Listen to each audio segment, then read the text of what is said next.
Recebam a paz de nosso Senhor e Salvador Jesus Cristo.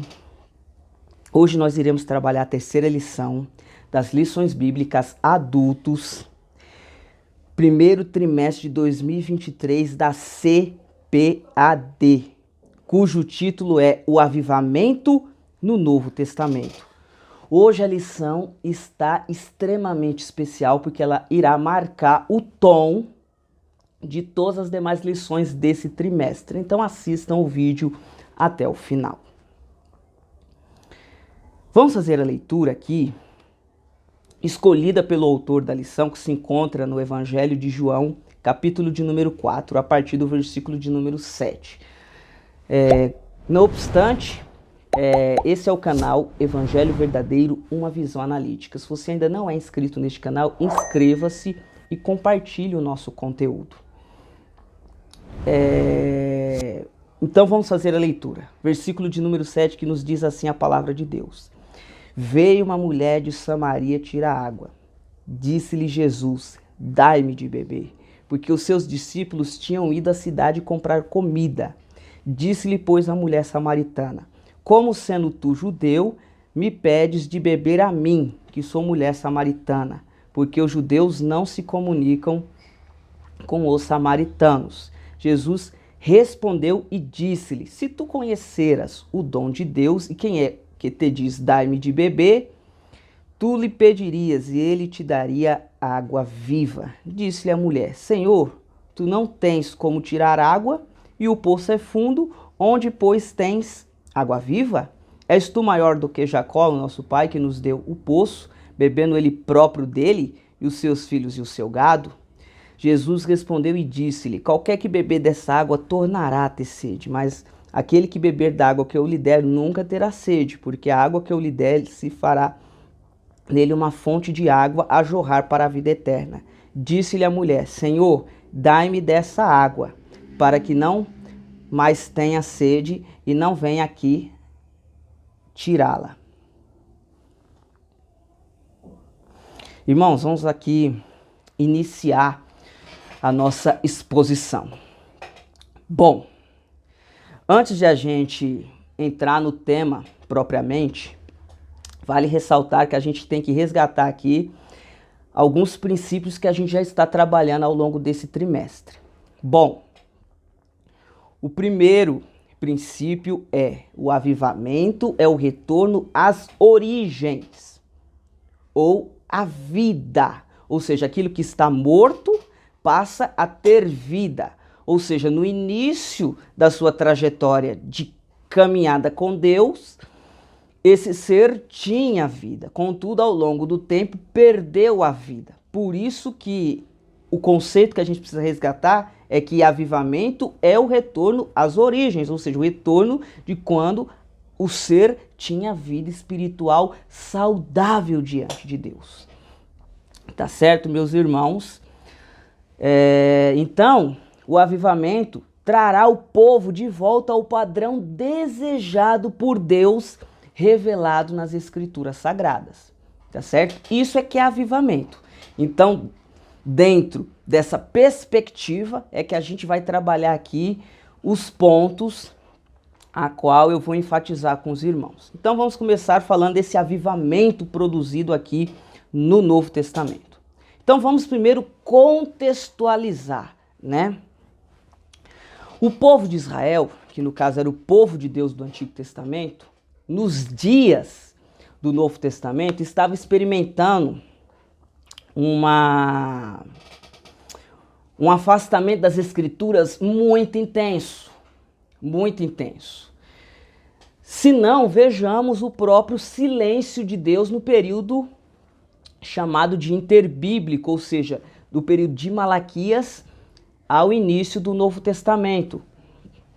Então, ou seja, Deus ficou 400 anos em silêncio. Deus não falava mais, por meio de profeta, enfim, pelos meios tradicionais. Então, ou seja, o povo dessa época estava, sim, vivendo um afastamento das Escrituras Sagradas. Lembrando que o último livro do Antigo Testamento é o livro de Malaquias, e a gente vê as denúncias que Malaquias estava fazendo nos seus dias. Tá certo? Então, ou seja, era necessário um resgate, um retorno de Deus às suas origens, quando ele tinha comunhão com Deus, quando o povo se relacionava com Deus, ou seja, o povo falava com Deus e Deus falava com o povo.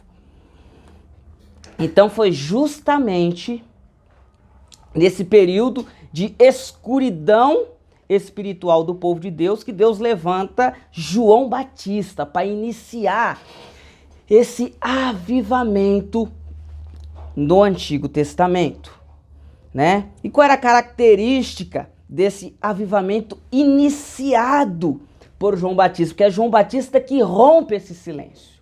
Ou seja, João Batista vai ser o profeta que vai romper esse silêncio de Deus, que se estabeleceu durante esses 400 anos, ou seja, entre esse período interbíblico de Malaquias ao início do Novo Testamento.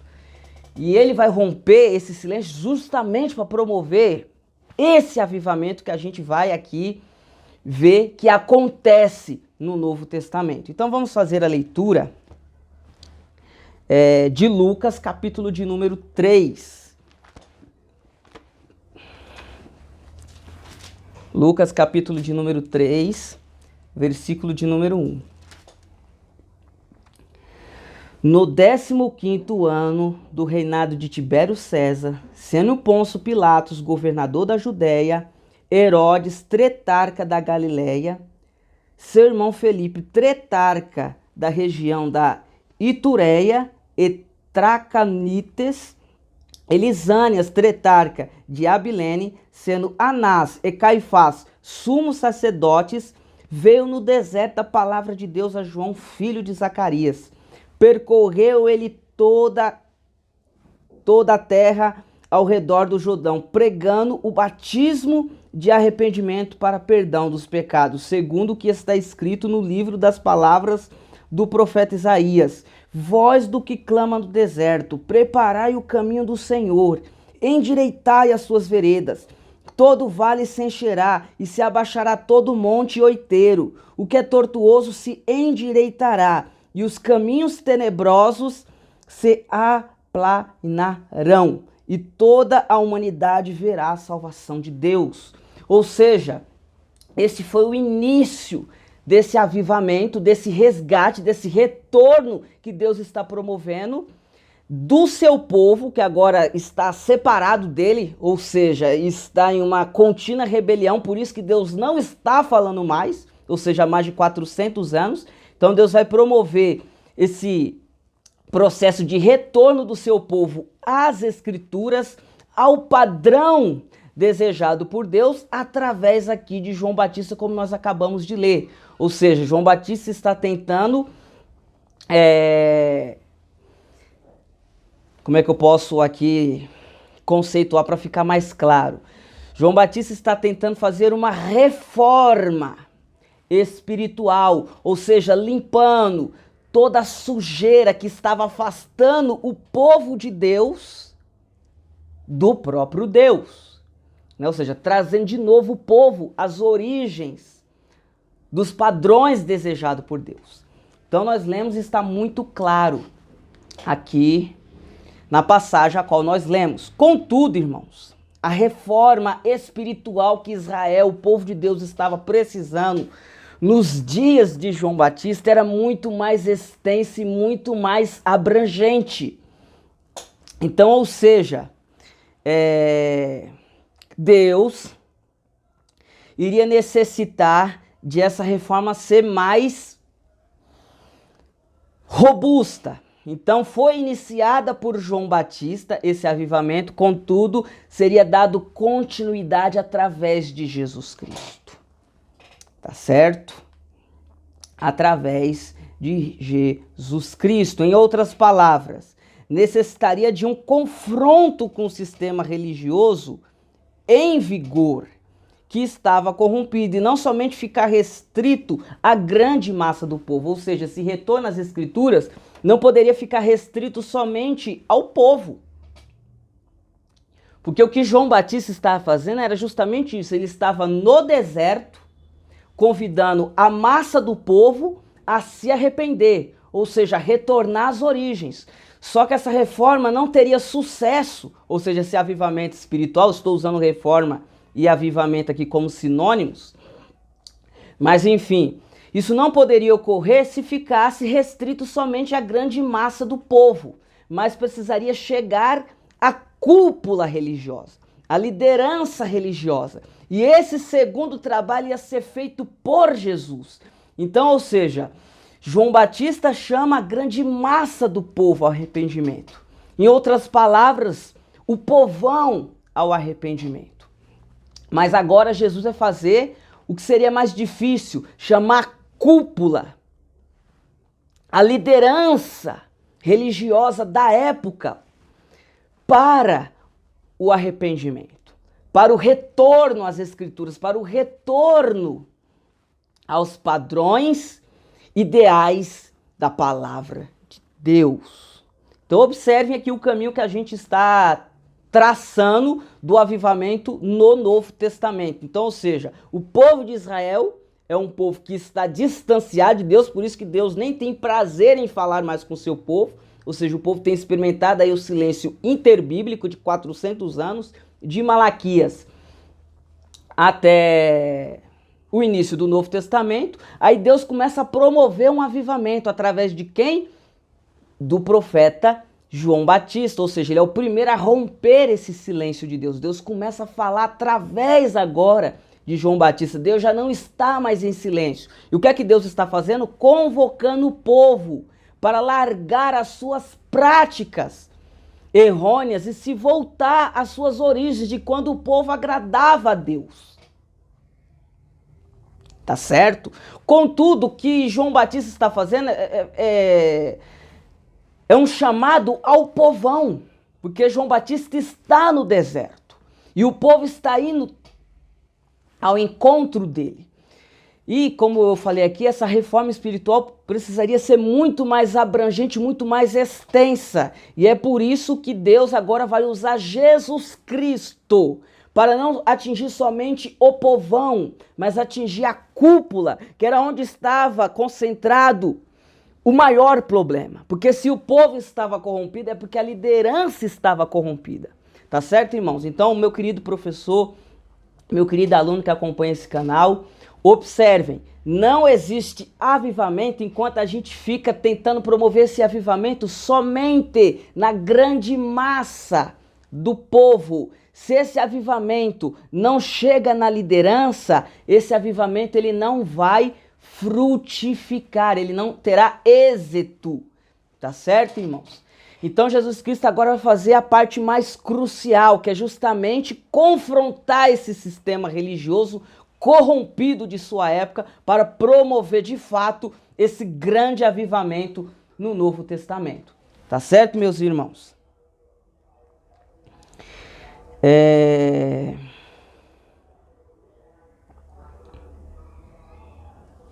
E é justamente nesse momento que Jesus entra em cena. Então, ser discípulo de Jesus naquela época, é isso que eu quero que você entenda. Ser discípulo de Jesus naquela época era literalmente ser alistado para confrontar o sistema religioso em vigor. Então, ou seja, não imaginem que aceitar a Jesus Cristo e se tornar um discípulo de Jesus na sua época era como você se alistar numa colônia de férias. Pelo contrário, você estava se alistando para confrontar o sistema religioso da época. Então toda pessoa que fazia parte do colégio de discípulos de Jesus Cristo estava integrando esse grande exército que iria confrontar o sistema. E eu vou mostrar que Jesus confrontou o sistema corrompido da liderança religiosa de sua época. Tá certo, irmãos? Então observe aqui o desenhar do avivamento. Não existe avivamento, principalmente avivamento nos moldes cristãos, se a gente não seguir esse modelo que o Novo Testamento está nos apresentando. Então, ou seja, se levantou João Batista, chamando o povão, a grande massa popular, ao arrependimento, e agora surge Jesus em cena para confrontar o sistema de liderança do sistema religioso em vigor em sua época. Tá certo, meus irmãos? Aí, vamos ver como é que era essa estrutura desse sistema religioso e por que ele estava corrompido. Tá certo? Então, ou seja, a partir do momento que Israel vira uma província de outros impérios, seja do Império Babilônico, seja do Império Medo-Persa, seja do Império Grego, agora do Império Romano, o povo de Israel muitas vezes sofria influência política desses impérios na sua religião. E era o que estava justamente acontecendo nos dias de Jesus. Ou seja, os saduceus, que era a cúpula de sacerdotes, que, entre aspas, aqui era a instância máxima do poder religioso nos dias de Jesus, estava corrompida. Porque muitas vezes os sumos sacerdotes, eles eram submissos às ordens do Império Romano. Então, ou seja, eles deixavam de agradar a Deus, seguindo os preceitos das Escrituras, e começava a tentar se alinhar com os desejos do Império Romano. Então é por isso que Jesus precisou atacar aquele sistema. Porque aquele sistema já não estava sendo fiel às Escrituras, mas sim estava sendo fiel aos interesses de Roma. Começando aqui pela sua representação máxima, que seria os saduceus, os sacerdotes da época. Tá certo? Então vamos fazer uma leitura que mais ou menos deixe isso claro. Vamos fazer a leitura em Atos, capítulo de número 5, versículo de número 17.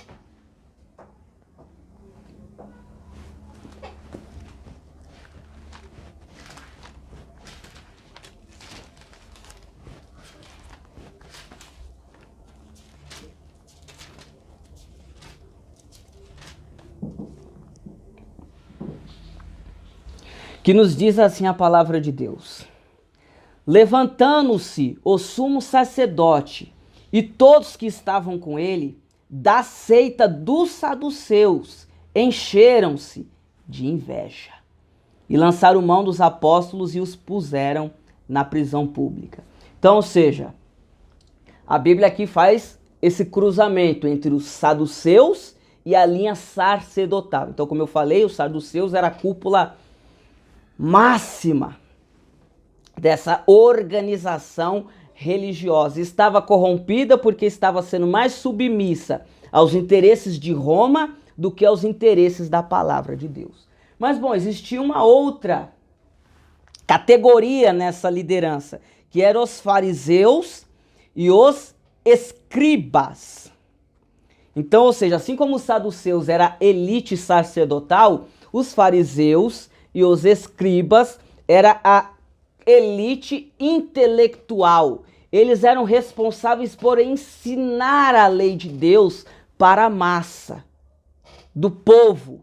Então, ou seja, eles eram a liderança intelectual do judaísmo na época, tá certo? Então, assim como os saduceus era a liderança organizacional e administrativa do judaísmo nos dias de Jesus, os fariseus e os escribas era a elite intelectual, a liderança intelectual do judaísmo nos dias de Jesus Cristo. E por que os fariseus e os escribas estavam corrompidos? Porque eles estavam submissos aos saduceus.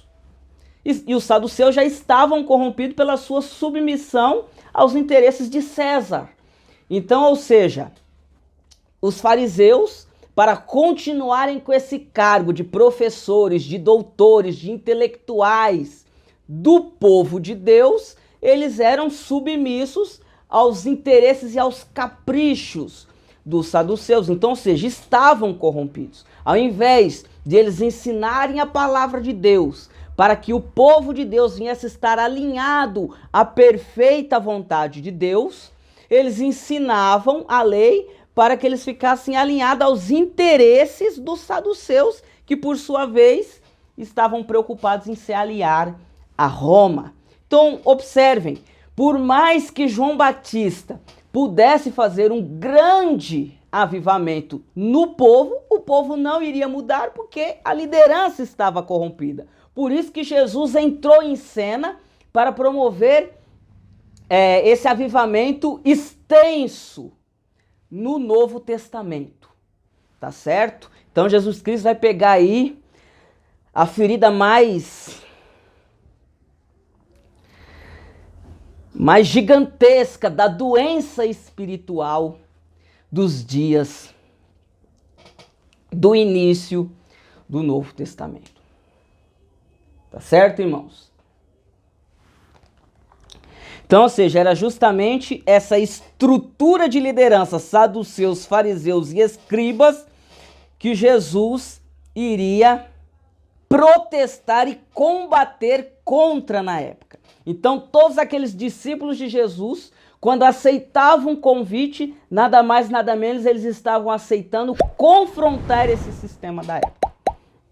Tá certo, irmãos? E como é que Jesus começou a combater esse sistema que estava corrompido? A primeira forma que Jesus utilizou foi justamente acabar com a segregação que esse sistema fazia em Israel.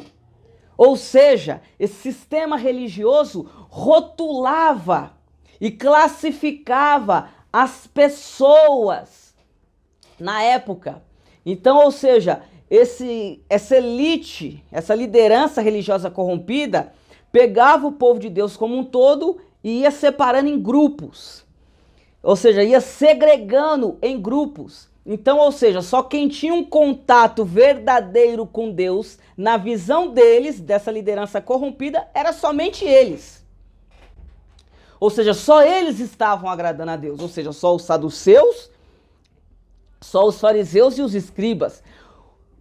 O restante da população estava muito distante de Deus. Então, ou seja, eles faziam uma separação, um muro de divisão. Olha, nós aqui, a elite, a liderança, a cúpula religiosa, estamos nessa posição diante de Deus, ou seja, muito próximos diante de Deus. E vocês, povão, restante do povo, não estão. Então vocês precisam de nós para se aproximar de Deus.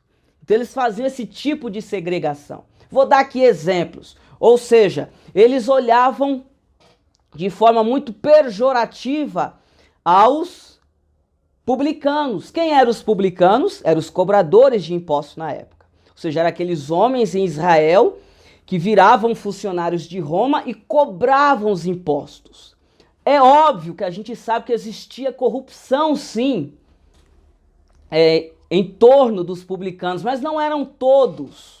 Você não poderia generalizar. E outra, o remédio não seria rotulá-los, mas sim tentar sarar eles. Assim como Jesus Cristo falou, quem precisa de médico não é aqueles que estão saudáveis, e sim os doentes. Então, ou seja, se os publicanos estavam doentes, eles necessitavam de remédio e não de serem expulsos da comunidade de Deus.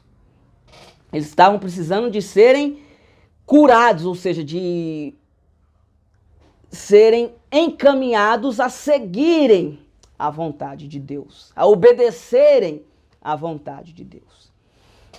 Então, irmãos, existia essa segregação. E como é que Jesus começa a romper isso? Quando ele começa a chamar publicanos para ser os seus discípulos, integrar ali a principal comitiva que o seguia.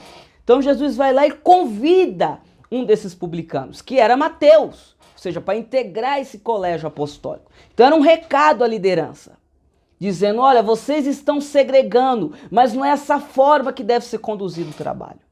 Jesus vai e tenta pousar na casa de Zaqueu, que era um dos chefes dos publicanos. Então, ou seja, Jesus começa a desmontar essa segregação que era feita por essa liderança corrompida. Então tá aí o primeiro exemplo. Além disso, Jesus chamou os galileus. Ou seja, Israel, geograficamente, ele é dividido aí em sul e norte. Sul era onde ficava lá Jerusalém, a Judéia. Então, ou seja, era as pessoas que na visão dessa liderança estavam mais próximos de Deus. Também eram os que tinham uma condição financeira mais vantajosa. E os que estavam ao norte, ou seja, na região da Galileia, era literalmente aqueles que eram sincréticos, ou seja, era o povo desviado. Era aqueles que eles não deveriam dar a menor atenção, porque é um povo impuro. Então, ou seja, Jesus chama completamente todos os seus discípulos da Galileia. Então era uma resposta muito forte a essa segregação que a liderança fazia. Porque, ou seja, todo mundo enxergava que Jesus era um grande profeta de Deus. E Jesus tinha ao seu redor esse tipo de gente que era excluída. Então, era uma resposta à população. A população podia pensar, ora, se a liderança está certa em fazer esse tipo de segregação, dizer que só eles estão próximos de Deus e nós não, então como é que Jesus, esse grande profeta de Deus, escolheu tais pessoas? Olha, existe uma incoerência. Então, ou seja, Jesus começou a trabalhar dessa forma. Qual foi uma outra estratégia que Jesus Cristo utilizou? Ele começou a denunciar o formalismo dessa liderança religiosa. Então, primeiro ele começa a denunciar a segregação. E depois ele denuncia o formalismo. Ele mostrou que aquela religião que eles estavam ensinando ao povo era um mero teatro. Era um mero formalismo, não tinha autenticidade, não era uma religião autêntica, vivida intensamente, de corpo e alma, mas era simplesmente um teatro, ou seja, era um formalismo. E como é que Jesus Cristo fez essa denúncia? Bom, através de 3 abordagens. A primeira no devocional. Irmãos, na minha opinião, o que é mais importante no nosso relacionamento com Deus é a nossa comunhão com Ele, ou seja, o nosso devocional que a gente tem diariamente com Ele. O nosso devocional com Deus não é semanalmente, não é mensalmente, é diariamente, todos os dias. Nós temos que ter um relacionamento com Deus. E Jesus começou a denunciar, falou, olha, vocês não estão tendo um relacionamento com Deus. O que vocês estão fazendo é um mero teatro. Ou seja, vocês não têm comunhão com Deus e eu vou denunciar isso através do próprio devocional, ou seja, da vida particular de vocês. E como é que Jesus Cristo fez isso? Como eu falei, ele começou a denunciar as orações. Ora, ele começou a dizer que a vida espiritual que o povo tinha para com Deus era para ser aprovado pelos homens e não para ser aprovada por Deus. Então as pessoas não se preocupavam em orar para que Deus aprovasse a sua oração. Para que Deus falasse, não, esse meu filho quer ter um relacionamento comigo, quer ter um diálogo comigo. As pessoas na época não oravam com esse propósito. Elas oravam para mostrar para os outros que estavam orando e que elas eram religiosas. Então Jesus começou a condenar, falou, olha, isso não é comunhão com Deus. Isso não é vida com Deus. Isso não é ter comunhão com Deus. Porque isso é um teatro. Vocês estão fazendo simplesmente para serem vistos pelos homens, para terem aprovação dos homens. E se fosse um relacionamento autêntico com Deus, vocês iam se preocupar em ter a aprovação de Deus. Aí Jesus começa a falar que eles faziam oração, era nos ambientes públicos. Por que eles gostavam de fazer oração nos ambientes públicos? Porque é justamente onde o público conseguia perceber que eles estavam orando. Porque Jesus fala, olha, entra no teu quarto e faz a tua oração. Jesus estava querendo dizer justamente isso. Olha, não queira os aplausos dos homens. Não queiram que os homens enxerguem vocês como religiosos ou como tendo algum tipo de relacionamento comigo. Vocês tenham um relacionamento comigo. Eu quero que seja autêntico e não simplesmente um teatro, para que outros achem que vocês possuem algum tipo de relacionamento comigo. Aonde você encontra isso, irmão Bruno? Vamos fazer a leitura aqui, ó. Separei a citação bíblica. Vamos fazer a leitura aqui em Mateus capítulo de número 6, versículo de número 21.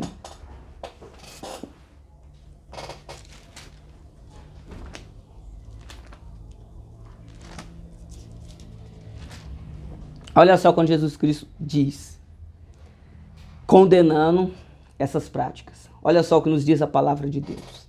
Guardai-vos de praticar vossos atos de justiça diante dos homens, para serdes visto por eles.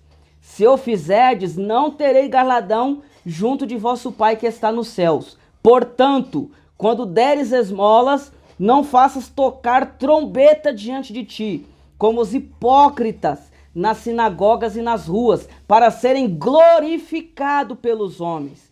Em verdade vos digo que já receberam o seu galardão. Mas tu, quando deres esmola, não saibas a tua esquerda o que faz a tua direita, para que a esmola seja dada secretamente. Então teu Pai que vem em secreto te recompensará. E quando orares, não seja como os hipócritas, pois gostam de orar em pé nas sinagogas e nas esquinas das ruas para serem vistos pelos homens. Em verdade vos digo que já receberam a sua recompensa. Mas tu, quando orares, entra no teu aposento e fechando a tua porta, ora teu Pai que está em secreto. E o teu Pai que vê secretamente te recompensará. Então, ou seja, Jesus está aqui dizendo, como é que é a sua comunhão comigo, o seu relacionamento comigo? Você está preocupado em ser visto como que possui algum tipo de relacionamento comigo, ou você de fato quer ter um relacionamento comigo? Ei, irmão, ei, irmã, será que você só consegue orar na igreja? Você consegue orar em casa? Jesus não está censurando a pessoa orar em público, pelo contrário. Você pode orar em público, mas se você só consegue orar em público, isso é muito estranho. Porque isso é um indicativo de que você não está querendo ter um relacionamento autêntico com Deus. Você está querendo ser visto como alguém que possui tal. Tá certo? Então Jesus começou a denunciar a religiosidade daquele povo. Ou seja, dizendo que ela era falsa. Dizendo que era um teatro. Tá certo? Que era um formalismo, não era autêntico. Então Jesus começou através do devocional. E Jesus ampliou essa denúncia. Jesus foi até na liturgia dos cultos judaicos. Então, o primeiro devocional é o nosso relacionamento particular com Deus. E a liturgia, aí sim se trata das questões públicas, ou seja, da nossa relacionamento público com Deus. E como é que Jesus começou? Na questão da oferta e na questão do sábado. Ou seja, Jesus diz aqui em Mateus, vamos até ler e depois eu contextualizo para vocês. Mateus capítulo de número 5, versículo de número 23. Vamos fazer a leitura dessas duas passagens.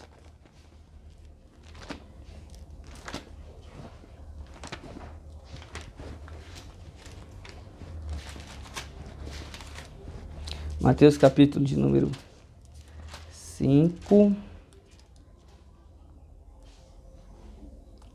Olha só o que Jesus nos diz aqui a partir do versículo de número 23.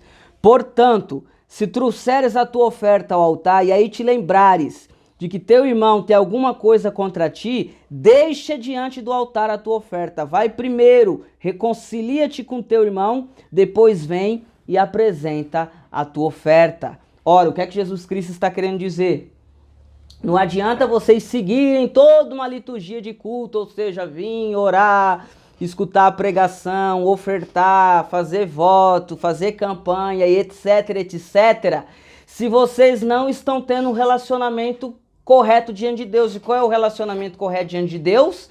É amar a Deus sobre todas as coisas e o próximo como a ti mesmo. Então, ou seja, se você não está amando o próximo como a ti mesmo, você não está tendo um relacionamento adequado diante de Deus. Então, o que é que adianta você ir para o culto público? É isso que Jesus está chamando a atenção. Então ele fala, ó, não adianta de nada. Então primeiro vai, procura se enquadrar, dentro do que a Bíblia deseja para você e depois vem e faz o culto público, ou seja, faz a sua oferta e etc. Será que hoje as igrejas preconizam isso? Será que os pastores ensinam isso? Será que os ministérios dão ênfase a isso? Será que hoje eu posso chegar e falar, olha, irmão, se você não tiver um relacionamento correto diante de Deus, nem adianta você fazer aí o seu voto, pagar seu dízimo, que isso não vai resolver não. Só vai resolver se você tiver um relacionamento adequado diante de Deus. Será que eles preconizam isso? Absolutamente não. Pelo contrário, se você fizer a tua oferta, se você fizer teu voto, se você contribuir, a sua vida será abençoada. É isso que a gente vê por aí. E é justamente isso que Jesus está condenando.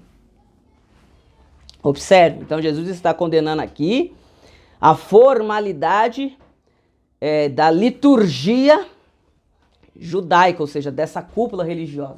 E Jesus vai mais além, ele vai para o sábado. Vamos ler aqui a outra passagem.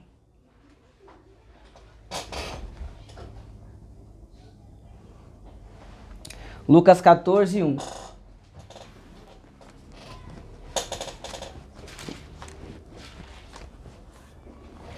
Num sábado, quando Jesus entrou na casa de um dos principais dos fariseus para comer pão,